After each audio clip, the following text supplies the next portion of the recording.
Hello!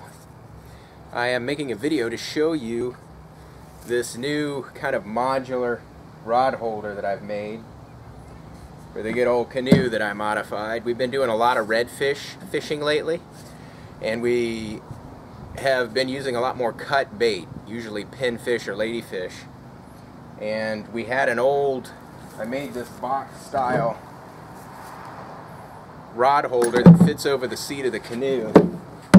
Slips over it like that, but that one sits right in the middle of the canoe, right where our tackle boxes are and everything, and all the poles are right next to each other.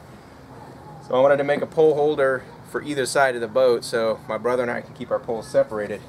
So here's what I came up with. Now all of these materials I got at Lowe's. This is the original rod holder blank here that the rod goes in. But what I've done, for $25 I was able to get a 10-foot piece of this really thick aluminum. You can see it's nice and thick and very sturdy, so it flexes a little bit, but I got some of that. I cut it into the right length segments. I tapped and died these holes here, so these actually screw in through the aluminum because it's been tapped, so it has a threaded hole. And then I'm just using these. All of this I got from Lowe's, every last thing. Probably get it from Home Depot too. So I'm using these, what do you call those?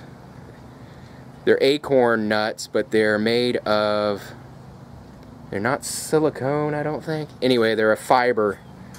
So I'm using those. And here's the part that matters the most. I was able to get these screw-through knobs. And I have this stainless steel.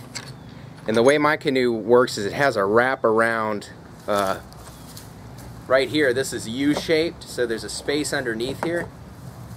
So what I did was I put a small piece of this tubing just to insulate the screw from the fiberglass on the boat.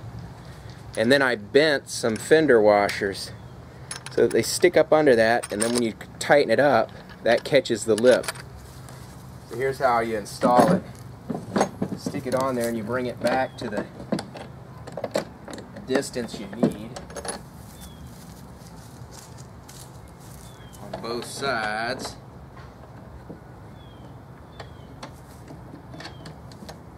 Tighten one down first.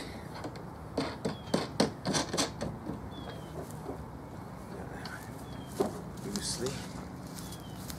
Come around to this one. Make sure it's lined up.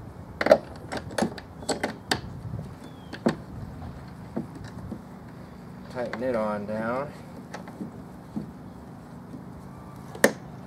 Ah.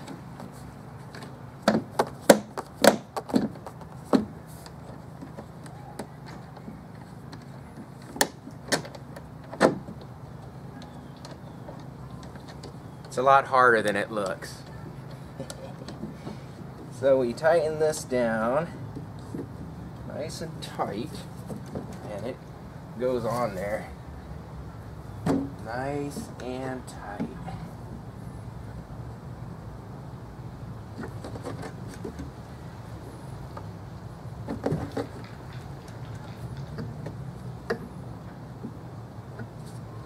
So now it's on there very securely. You can stick your rod in there.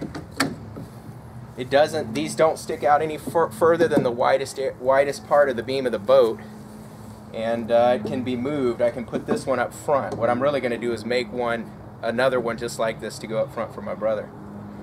So that is the new rod holder system for the old Hullabaloo canoe that's been modified. I hope that helps you. I have quite an obsession with not actually drilling into the hull of the boat. So whenever I try to put something on here to add anything to it, I try to make it so that it's removable, modular style. Over and out.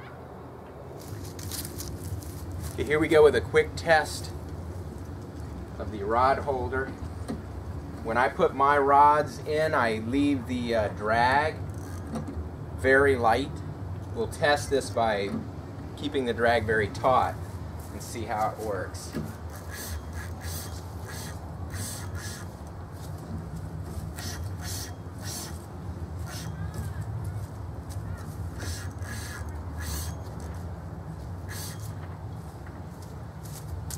Okay, that's working fine. Let's tighten it up a little bit more.